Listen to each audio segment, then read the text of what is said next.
a live stream of Privateer Press. What day is it? Is it Wednesday? I don't know. I have a baby. This table setup says it's Wednesday. It does. So this is a developer hangout for week 2 of the Skorne Exalted CID. Yes. We're going to talk about a little bit more beyond that, but that's what the main focus is this week. Yes. You can join us, though, 3 days a week, at least, at 10 a.m. Pacific, Tuesday, Wednesday, and Thursday. Tuesdays, unlike yesterday, we'd normally do it at 10 o'clock, but yesterday was special because we did something I'm going to talk about in a second. But normally, we play a game of some sort on Tuesdays for the Weekly Rumble. Wednesdays, development comes on, that's us and sometimes other people, to talk about something game rules related. And then on Thursdays, Dallas paints something live for you on the internet, taking your suggestions and talking about other stuff and showing you how to do tips and tricks and those kind of things. Usually he's also painting his own models, so he can be a little bit more experimental than the studio schemes and do crazy things and show you weird stuff. We have a couple other announcements to talk about before we get into the topic of the day. So the first thing is Mini Crate is still going, and this is the second month of the current cycle. So the Lady of the Feast is the model you can get if you order her by the 19th of this month. And Alexia, Handmaiden of Death, is a special model for this 6-month cycle. That's the VIP Mini. If you sign up for a VIP membership at any time during this chunk, up until the very end, your next shipment will include an Alexia. Chunk is a very technical term of Chunk. art. Chunk is one of my favorite definitions of a measurement. I feel like it can be almost anything. It's chunks of things and buckets of things. Those are the two things you love. I once described. Never have a chunk bucket. I once described on the radio a chunk of weather heading our way. Chunk applies to everything. Okay. There's a second mini crate coming soon, and that's the Legend of the Five Rings mini crate. It's a partnership between us and Fantasy Flight. So you can go to mini-crate or dash. I always think it's Nailed it. Mini-crate, got it right the first time. Slash L5R and get information about that. You can sign up for that and sign up for the very first model, the Dragon Champion, whose name I'm not going to try to pronounce. Togashi Yokuni. What he said. Maybe he got it wrong too. I call him the guy with the swords because he looks dope. I and he think has swords. other models might have swords in the future too. Well, right now, perfect Right now. definition. But we do, if you go to mini-crate slash L5R, you'll see other render images of previews for models coming up in the future. And you can order that model until December 5th. And that's the first chunk of the first L5R mini crate. Oz, I have an important question from chat here. It's not really a question from chat. I have a question about something that was said in chat. Imp's Corner says chunk is a universal measurement like butte load. How do you feel about butte loads? Have you seen a butte? I have. Real big. They're grande. So a butte load is a valid term of measurement. So one other announcement we have, and we always say this too. If you're watching this on YouTube at Privateer Press Prime sometime in the future, in the year 2685, and whatever. We are looking at a screen right now at a couple of chat windows, so we'll be referencing people chatting at us live, and you can't experience that on YouTube in the future. I'm sorry. You can hear what we say about chat, but you can't see it. You can go back on our Twitch account, however, and watch previous broadcasts. Which I don't know that they'll still be there in 2635. They could be. 2635? Who knows?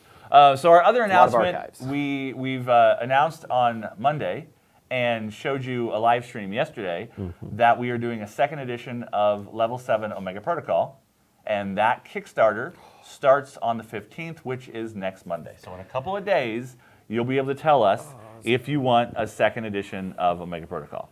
Yep.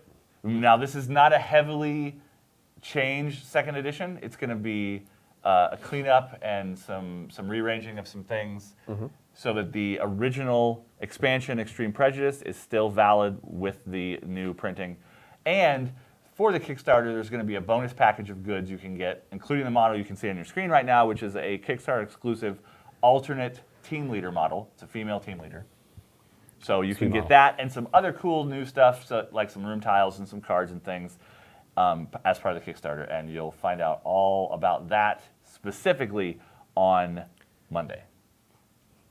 I played for the first time yesterday. It's a lot of fun. Second time, technically. You got a demo from me at Gen Con 2013. Yeah, fair. So, Well before I worked at this company. Yeah. Well before. So I think that's all of our announcements out of the way. Yeah. We have some papers in front of us. Ooh, I like papers. They have They have things on them. Exalted CID. We are going to launch the Fresh from Locust limited CID today Minimal CID. after this stream. Yep. So we talked about the Fresh from Locust last week.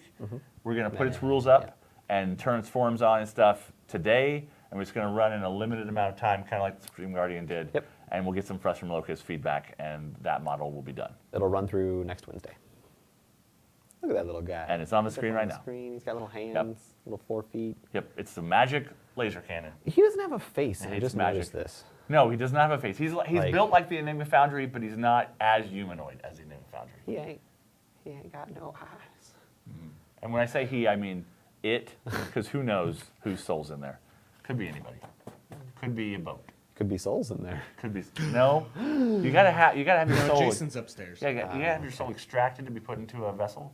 So as long as it's still in your body, which we can't confirm or deny, Jason's soul is in the body. You know. I don't think we who can knows? confirm that. Okay, so we're gonna go on to Skorne Exalted CID. Great.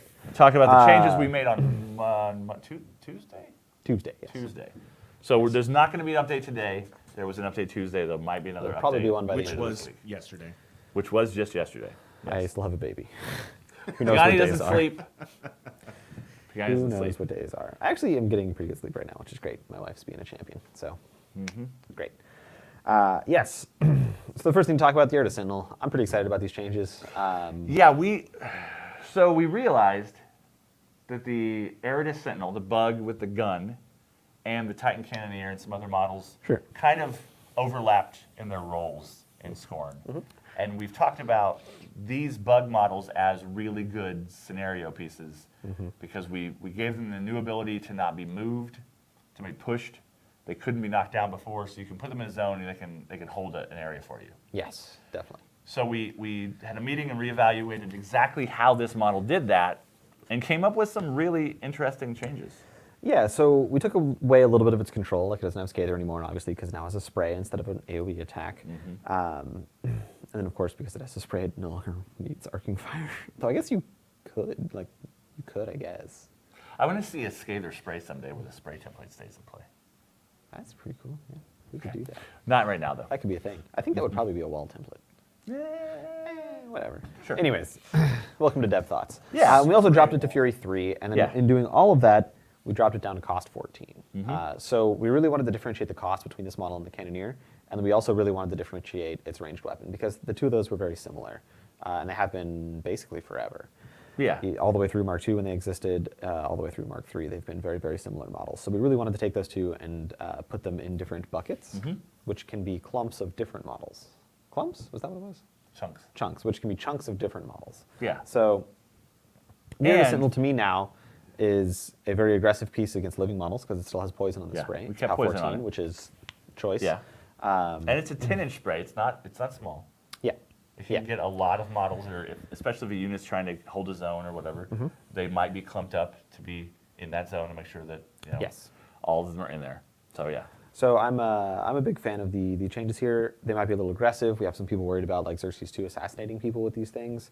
Definitely give it a try. Put it out there, see what happens. Like definitely give us some feedback on how that's going on and stuff. And when you are giving feedback on that thing, tell us why. Like if you do just assassinate the world with these things, tell me why you're assassinating the world with these things. Like what rules are enabling it to happen, and we Yeah. can address those type things without having to do like massive sweeping changes. Yeah, and stuff. where we So- want to know where you feel it's overpowered so that we can dial that specific thing. Yes. So you're like 10 is too long of a spray, or poison with a 10-inch POW 14 spray is too much, or whatever. Yeah. Try to help us. Or if Gunfighter makes it unjammable or whatever. Yeah. Try to help us identify the thing about it that you think is out of bounds, not just this model's amazing, it's doing everything Yes. I want it to, and I Yeah. feel like I'm going to win all my games with it. Yep. Next up, Bronzeback. Bronzeback. These are in no particular order. Actually, I think they they're are- in. I think they're in War Beast and then in other stuff, but Yeah, I don't know what's who knows? So the Bronzeback kind of got the same discussion as the Riphorn Satyr, or the Shadowhorn Satyr? One of the satyrs Riphorn. from, Riphorn. the Riphorn from the other CID we did. Because it had Puissance, everyone's favorite anime, Poutine? At least by the name. to say Puissance. Puissance. And we've gotten feedback, and we have some internal feedback saying that giving yourself beatback as an Animus is maybe not valuable enough. Like, it's fine. It's just not great. And the bronze back to us was not quite meeting like that level that we wanted it to be at. And one of the easier ways to change it was to kind of just give it beatback and then give it a stronger Animus. So this one does have a typo in it. It says range 6 in the text, or in the stat line for the spell Puissance. But then the text itself says the spellcaster. So it's not actually range 6. The text is correct. It is self, is what it should be, not range 6. And And Puissance we got to keep the name, Puissance. has been updated to be the spellcaster gains unyielding for 1 round. And And then it I gains- like that change, especially when it's coupled with hyper aggressive. Yeah. then it So also gets if you hyper- shoot it, it doesn't get that stuff, but then it's going to get closer to melee, and then it has unyielding. So like I really like that. And then of course it's just picking up beatback, as I said earlier, on its war gauntlets, not its tusks. We actually talked about like, does beatback go everywhere on all of its weapons, or is it just the tusks, or is it just the gauntlets? And I was kind of trolling Souls a little bit. I was like, you should put it just on the tusks. It didn't make it. It's on the gauntlets, but I thought that would have been funny. So the next model is the Mammoth, which we also reevaluated the role of. Yes. Because we realized the Mammoth was kind of an in-your-face fighter, but when we retooled the Hydra, the Desert Hydra, the other gargantuan, it made it a very in-your-face Yes. fighter. And it was kind of doing that job better, and we didn't want to try and keep these models both balancing each other in the same role. Yeah, so we kind of took it and broke it out, essentially, away from each other. It's got giant cannons on its back, so we made it more of a shooting model. They can still handle things in melee if it needs to. Oh, sure. I mean, this guy's a total beater in combat. But now he has a pretty reasonable gun. Like, he gained a rat, which I think is fantastic if we want people to consistently use this ranged attack. And then he can either get D3 plus 1, or he can get full battery fire, which is probably one of the more ridiculous star attacks we've ever made. It's one big giant shot. Yeah, so it kind of combines the 4 shots into one POW 20 attack that also has the devastation text on it, which is the throw everything in the AoE away from this model resolved from back to front.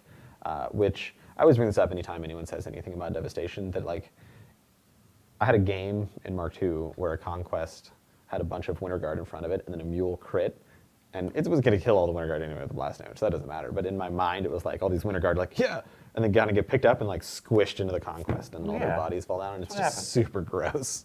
Yeah, it's like bugs on the shield. Yeah. And that's like the best visual for me. So I get more of that visual out of this, which is fantastic and disgusting.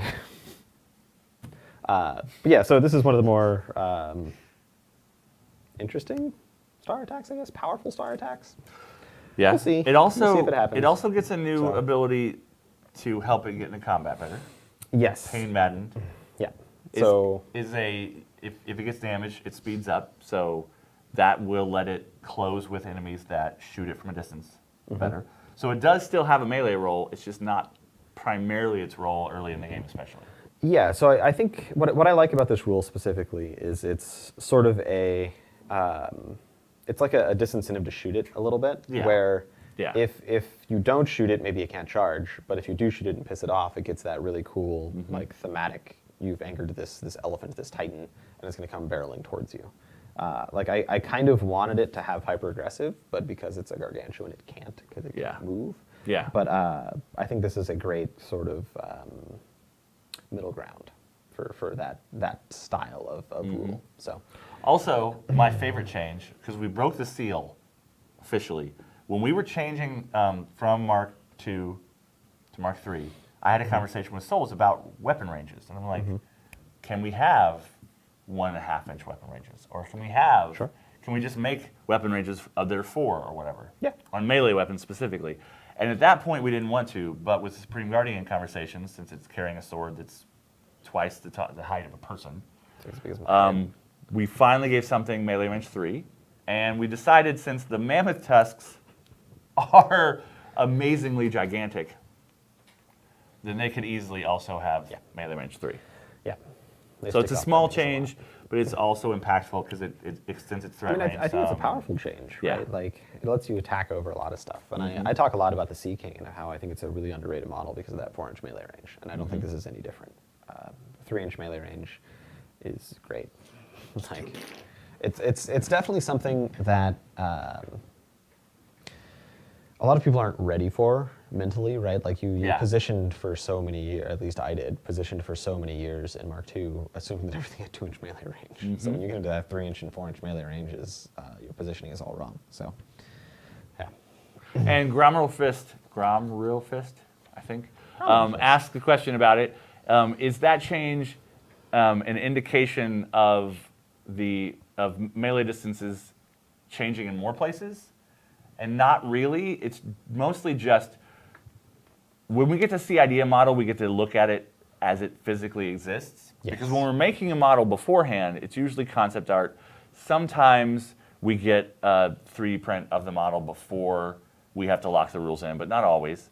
So a lot of the times, you look at a model in your head and on the concept art, and this happened with the Blightbringer and a few other models. That's why the Blightbringer's rules were rearranged significantly between Mark II and Mark III. And we get to look at the model and see what it looks like in real life, and then we can also try and make models have interesting differences between them and other models. So it's a combination of both those things of it's got giant tusks physically that exist in the space around it, and that makes it an interesting, different gargantuan, especially when compared to the Desert Hydra. Definitely. Nailed So it. we're not going to rearrange every single weapon range in the entire game based on what the physical model really looks like, but it is a consideration when we get a chance to change a model. Yep. There's someone in chat, Dan PPX says, I love the special attack, rolling rate of fire 2, then going, nah, use my special attack is great. That is not actually how it works. You have to once you have rolled to see your rate of fire, you are locked into shooting those shots. So you have to pick special attack or roll for rate of fire, not one than the other. So it's just a little less efficient than you're implying on that one. Moving on, Titan Cannoneer. Small change. Went up to Fury 4, which is a small text change, but it's a pretty substantial change for the beast. Like it does make it significantly more threatening in melee, and that is kind of coupled with the Air to Sentinel going down to Fury 3. Once again, differentiating those two models. It was Fury 4 on the Sentinel. Now it's Fury 4 on the Cannoneer. We want the Cannoneer to be a little more aggressive, a little more punchy, I guess. It might be the right word. Yeah. Yeah. Immortals. They dropped a point. Immortals. Yep. We're further adjusting small things about them to see how they fit into the theme force. Yes. Chat is currently talking about 1.5-inch and 2.5-inch melee ranges being annoying because they require more widgets. I think we should do it. Just for the widget You know what? I guys. have one widget that measures almost any range. Is it a tape measure? It is. My God. You're revolutionary. Okay. So the Exalted Advocate got a tiny change this week as well. Which does have typo in it. Yes, so Grave Mist, as it is written in the documents, currently gives concealment and +2 defense. It is just supposed to give +2 defense. Yes, the intent was To remove the to take concealment out portion. concealment and the words melee, so it was just +2 defense all the time, but there was a tiny typo. Yep. I blame Travis for that one. Didn't we show Travis that doc earlier? Nope. Oh, we didn't show him that one. You can still blame him, though. Yeah, okay. Travis, It's just ineffectual. wherever you are, Travis. Haven't seen you yet. It's your fault. Wait, Travis. Okay. Okay, so Abaddon the Keeper also. This is just a whole new model. Yeah. basically. So we knew this is a weird model. We knew we wanted to make an Immortal Solo because it's a cool idea in the army. But this is an example of a model that goes through a lot of versions, rules-wise, that are not controlled by what it looks like. Because we knew what it looked like. It was an Immortal that was fancier looking, and it had the same sword. So, like, functionally on the table, physically, it's not going to change. It's going to be that model all the time. But what it does rules-wise and what's its goal of the idea behind it can change drastically. And originally, it was a support solo for other Immortals, and that was before CID ever started. And Yep. then that kind of adjusted and flowed and changed while we were testing it. And then we launched the CID with it being a bodyguard type model. Yes. And then we realized that maybe it shouldn't be a bodyguard type model. Maybe it should be this unique thing that does something kind of different that's more thematically with what the model would be in the world. Sure. Because if you don't know, Immortals are companions. So when a Skorne proves itself in battle and dies, its soul gets put in a rock, That's a little and then good. it's an exalted Or something. ancestor, and it gets put in its own statue, like Ancestral Guardian or Hakar or even Supreme Guardian.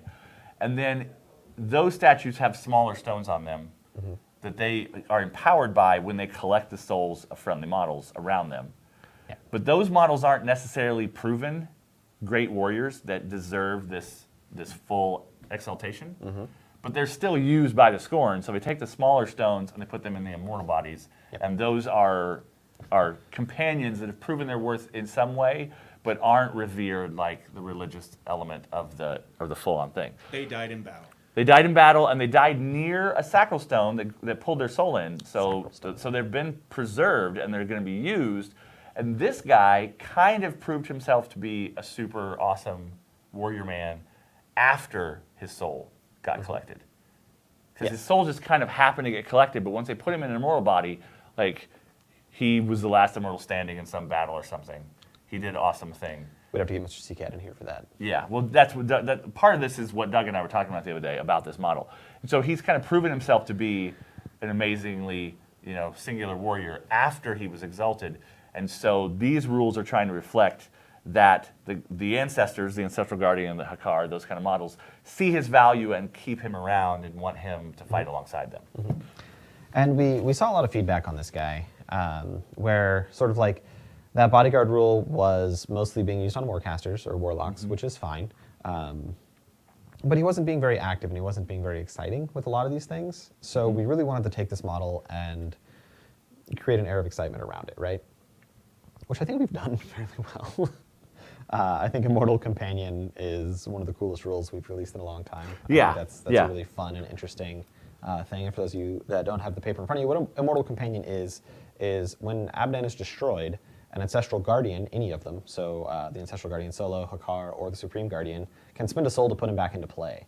And then he gets a full activation that turn. So this is one of those rare occasions where a model coming into play gets to move and attack and do everything as if they were always there. Mother of God. Yeah. So in doing so, we felt that maybe he was a little too strong, I guess. So like we changed Weapon Master into Flank Ancestral Guardian because we want you to have to interact with the board and stuff and these kind of things. So yeah, that's kind of what's going on with that one. But he still kept Shield Guard, because he the still has Shield idea Guard, yeah. is that he protects the people around him still. Yes. But he focuses mostly on working alongside the ancestors. Yes. I like Nate Brooks's summary of the story even better. They took one look at him and was like, "Oh, he's a keeper." So, Abaddon the keeper. Doug CCAT in chat. Doug is in the chat. Helping it out here. You have to Yeah. get an A+ by the Extollers to become an Ancestral Guardian. Immortal Companions get like a B+. Yeah. Doug says that I did a pretty good job, but the Revered Companions are still seen as pretty awesome. Sure. They're just not ancestor-worthy awesome. Because the thing about the Ancestral Guardians is they're souls that have been around for a long time and are kind of worshipped because Skorne don't have a real religion. And Doug can specify why I'm wrong about that in the chat as well. But you don't have to see that, YouTube, Yes. in the future. So Okay. that's kind of what's going on with him, right? Next up, Ancestral Guardian, real basic change. Picked up 1 POW. Little tiny change. Just kind of helps them out a little bit. Gives them a little bit more on the defensive strike, a little more on the offensive potential when they have souls and stuff. It's not huge, but it's something. Yep. Right. This next change is kind of a big deal. I think it is. Marketh is a 5-point caster attachment, so that's pretty pricey in terms of the caster attachment department. And he's already doing a lot of stuff. But he picked up a couple more things that he can do. So he picked up Harmonious Exaltation, which is a crazy name, but whatever. And this is part of our ongoing reevaluation of Spell Slave. Yes. So as we CID Spell Slaves and stuff, since we changed Spell Slave to be clear and to probably work in a legal way, because Mark 1 and Mark 2 Spell Slave might not have functioned 100%. It was. I feel like it was very hand wavy, right? It was like it works like this because it works like this. It works like this because we Yeah. say that it works, not Yeah. because it actually explained how it works. So when we limited what So- Spell Slave could do, some of the Spell Slave models suffered in slight ways because they didn't have a lot to Correct. do actively. Correct. So many of them have gotten a secondary ability, a spell and Spell Slave, that lets them have something to do Yes. when they're not Spell Slaving. So Harmonious Exaltation is kind of that. And what that does is it reduces the cost of a spell by 1 casted by the caster, which is great. And then, of course, there's also, he picked up the Spirit Eye thing, which originally was sort of being shown by like the offensive spell that he could cast from your Warcaster or Warlock. I wasn't a huge fan of that. But he has a Souls laser agreed. eye now. Yeah, Souls like agreed. all so the other Solars. He picked up the Annihilazing Laser Eye of Doom. Annihilazing? It's perfect. Annihilazing. Don't question it. I like it. No, There you it's go. 100%. I'm on board. So that guy, Marketh, I think, is a lot more offensive now because of that Annihilazing, yeah. You're going to keep doing it. It's annihilazing. Annihilazing It's Eye. Hashtag which is great. annihilazing. Amazing Annihilazing. I don't know. I'm done with that. Okay. So that's what's going on with Marketh. Is he kind of picked up those things to make him a little more consistently useful, essentially. Yep. And speaking of laser eyes, or the lack thereof, the next model. Yes, the Extoller Novitiate. Novitiate. Nope. No, it's got an extra TI in it. Novitiate. It is a real word. I looked it up on the internet.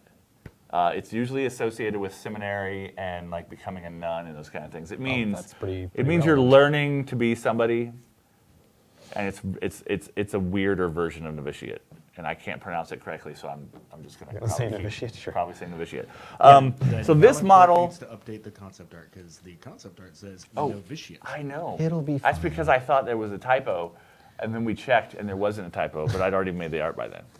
So It'll be fine. this model has gone on a slight journey of kind of getting better every time we play him, to try and figure out where his place is. And we might have gone too far this time. Like this might be the bump over that pushes him too far, but he's a support model, and he's kind of passive unless he gets to repair something. But things don't always survive the round of attacks they get to repair. So we gave him the ability to make construct models stronger. Yes. So that way, he has something you can actively do aggressively, but he also has a very good defensive ability with giving all the Exalted around him tough. So test this model for us. He's going to keep the I make things around me tough because that's thematically he's a stone carver. He can repair things. He's keeping them in working order. This part, this new thing, is what we want to make sure is not pushing him too far. Yes. Because when that Ancestral Guardian goes ham, I believe the word is, on someone with +2 more strength, then we just bumped his strength up by 1, makes a bunch of attacks and things, runs across the table really fast, surprising some new player, and murders the world. Maybe that's too much. But test that for us because that's what you're here for. Yeah. And that's why we appreciate you. The Immortal Vessel, we kind of rewound a little bit, sort of back to what it was at Lock. This is a conversation about soul economy in this theme force. Absolutely. Because lots of things in this theme force want souls. At one point early in playtest, Abaddon collected souls, or at least had a part in the soul economy. But did he then keep them? No, he didn't. He shared them. He was a really nice guy. So he's Abaddon the sharer. Yeah. So we've reevaluated this model in small ways, mostly taking it out of that soul economy. So it's not another model that wants to grab souls. Yes. When the other models around it, the Ancestral Guardians, Supreme Guardians, the Advocate in the Immortal unit, are collecting the souls. But functionality-wise, it's kind of still the same model. Yes. We gave it a 1-point speed increase, so its base speed is 5 now instead of 4, because we took away the ability for it to make itself faster. It can still become faster with an Ancestral Guardian because it's still an Immortal model. Yep. So it can still get +2 speed from that, but that's not going to bump it up by 2 more when it has its own ability. Yeah. We changed telemetry back to a passive, and that's about it, right? Yeah. We just cut a bunch of stuff. Yeah. We just kind of just rearranged it Yep. to change it. And if that works and that's where it's functioning best, especially in relation to the other souls that are floating around inside the army, then that's what we want to test. Yep. I want Aaron to make me that staff. That's a pretty cool staff. It's pretty dope. Does he have to carve it out of stone, or can it be out of wood like everything else? Maybe wood paint Okay. like stone. Okay. Wood painted like stone. Beautiful. And then our final change for the week is we added a spoiler to the theme force. Yes, the spoilers are in the theme force now, because this theme force is about strange magic, Strange. and the spoiler is definitely Spooky like a super experimental, crazy stone magic thing. I think you nailed it. Yeah. That's Did we what it also is. do something else to the theme force? That was in the first week, but I That still was in the bolded first it week. in the document, which Oh, is the no more death rage and into immovable object, I think is what it's called. Something like that. Yes, I didn't read it. immovable object. I'm just taking your word for I it. get the names of things wrong all the time. So that was I'm the not- Skorne I'm not a young CID. guy. Chat's Yeah, going and- crazy and- with Doug Seacat talking Yeah, about talking they're, immortals and they're stuff. talking about how a giant stone thing talks, and it doesn't. It like sends out vibes. It vibrates. Well, as long as Doug's not here, I can say whatever I want. It's true. It's And kind we of don't have to read what Doug says in chat. Yeah. For those of you that don't Yeah. know, Doug Seacat is our lore master. He's kind of the guy that keeps Yeah. all of the fiction together and flowing in the same direction and make sure there's not very many contradictions. Yep. He's our continuity guy. And Alec asks a really interesting question. Doug is in Twitch chat. He might not see this one.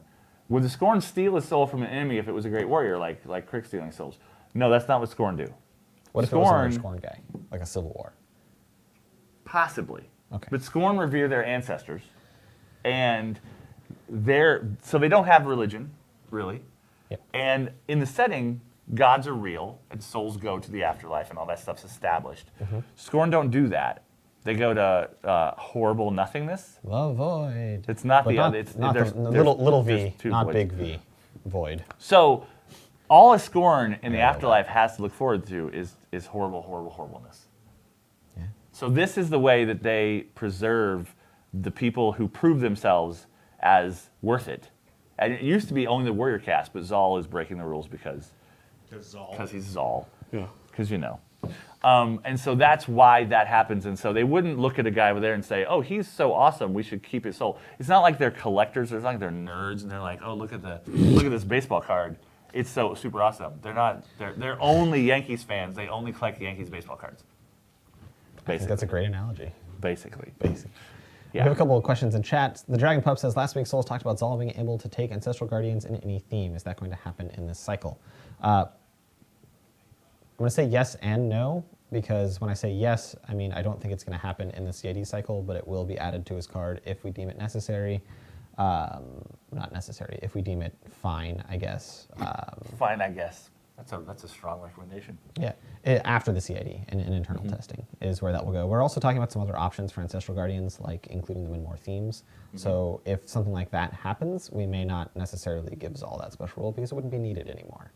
So that's So this- kind of where we're at right That's now. kind of the behind the scenes conversation that's going on, just like in all CIDs. That sometimes we don't feel like something needs to be tested, so we keep it for the dynamic update, Yes. considering it the whole time, but not really worrying about it as a distraction to you guys when we want you to focus on other things. Yes. So it's possible that yes, that could end up being final and maybe not, and we've got to consider a lot of other things and how exactly we want to do those kind of things. Yep. Yep. Yeah. Anything else interesting in the chat? Is the Crixian Void the same as the Skorne Void? Could some Banes No, be that's why there's a capital V and a lowercase v. Yeah. There's two different, well, there's probably more than two, but there's at least two different voids. I think the Crix void is the capital V void, which is where Banes come from, and then the void is just the word and definition void, as in nothingness. The Bane, Doug can help us out on that yeah, one. the Bane Void is kind of the crack between Cain and Arcane. Yeah. Like sometimes when your soul tries to go, it gets stuck. It's like a speed bump, but it's also horrible. It's not like Limbo where you're just like, oh, like a I'm really stuck here. bad No, it's speed bump. terrible. It's like the worst day at the DMV because people are like stabbing you and screaming all the time. Oh, God. That would be a know. horrible day at the I don't DMV. know. So yeah, Yes. Cool. We got anything else? I think we're pretty much good to go. Oh. that's Doug Seacat has chimed in. Capital V is the Skorne void, and it's just part of Arcane. yeah, Doug, why you gotta ruin? yeah. So Arcane, whole different topic. We'll talk about that some other day.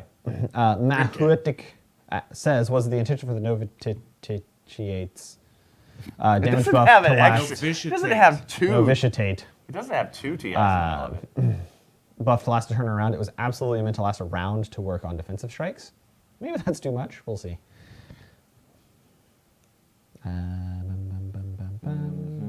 Okay, cool. I think we're good. I think so too. We have something to say at the end of this, right? We Like, have goodbye. our normal announcements. I drew a smiley face. Can the chat even see that? I don't know. Kind of. Maybe. You need to thicken those lines. Okay. Increase that So scale. if people Okay. want to participate, how do? How do? CID.privateerpress.com. Sign on in there. I'll get you approved up, which I probably need to do today because I don't think I've done Yeah, it we, today. we manually approve people, but we usually do it every day, at least once a day. So that's just to make sure that people's names aren't offensive and those kind of things. There's We been some don't good like ones. heavily vet people. Nope, you have to fill out a giant survey. Send me all your credit card numbers. Don't lie to people. Is that better? So, That is a happier face. It's a happier face. This is the extent of my art skills. so we're going to talk about the schedule now. Like Oh, we did at sure, the yeah, beginning go and for end. it. So tomorrow you can tune in at 10 a.m. Pacific to watch Dallas paint something. Soon, maybe tomorrow, I don't know. He's not sure. I'm not sure. We've talked about it. I think he's going to paint the level 7 Omega Protocol Yes. alternate model soon. Maybe tomorrow, maybe not. I think he's working on deciding what he's The going work to in do. progress render you can see on your screen now. So that's Get Your Paint On, Thursdays, 10 a.m. Pacific. And that's the model we're talking about on the screen. Tuesdays is a weekly Rumble, also 10 a.m. Pacific, except sometimes when special occasions happen and we do something different. Next week's weekly Rumble will be another Omega Protocol game. It will probably preview more of the bonus material from the Kickstarter. At least I'll explain stuff and I'll talk about things. Maybe not show images of it, but we'll use some of it in the game. And that will more than likely start at 10, unless there's some sort of scheduling conflict. But we're planning on that one starting at 10. And then every Wednesday, when this equipment is in the building and enough of us are around, So when we're not at shows, is what I yeah, was just saying. basically, when we're not shows, like War Machine Weekend's coming up, so that's going to knock a hole in the schedule to a certain extent. But Wednesdays is when development comes on, and sometimes other people come on with development if there's not a big development topic. We talk about the game, the rules, sometimes the world, whatever. And there's a Primecast coming This up on a Friday. Friday soon. This Friday is This Friday. Primecast Live, so once a month at 10 a.m. Pacific on a Friday, we do kind of our variety show, get everybody in the same room, talk about all the topics that we could ever talk about, upcoming conventions, new models, whatever Doug wants to this talk week, about. Pagani's going to be the co-host with Shay. Dragons pooping. Yeah, Yeah, no, I remember that one. I know, yeah. Yeah. So yeah, Pagani and Schick are going to do it because Hungerford's not available this week. As you can see, he's not hiding under the table. He's not like down there somewhere. I mean, he could be. He could be. There's no Heidi Ford. He could be in a green suit, just standing God, behind. I us, really want to get one of those full green on- bodysuits full on and green just- suit. Towards the end, just be like, ha! No, I just- just no, want to just screw with everybody the whole move time. his Like- hat around when yeah, you can't tell. And put your hands in front of his face. It's so good. So It's the other so announcement, good. like always, is mini crate, mini-crate.com is the standard mini crate. If you add a /L5R, that's the other second mini crate that we're doing. The regular mini crate, you can sign up until the 19th of this month, and you can get a Lady of the Feast, She's dope. which is an alternate Lord of the Feast model. Also dope. Also dope. Too much dope is a bad thing, but don't Not worry. sure. It gets you Sure. kicked out of the Olympics. It does. And this cycle, every 6 months, we do a VIP mini. This cycle's VIP mini is Alexia, the Handmaiden of Death.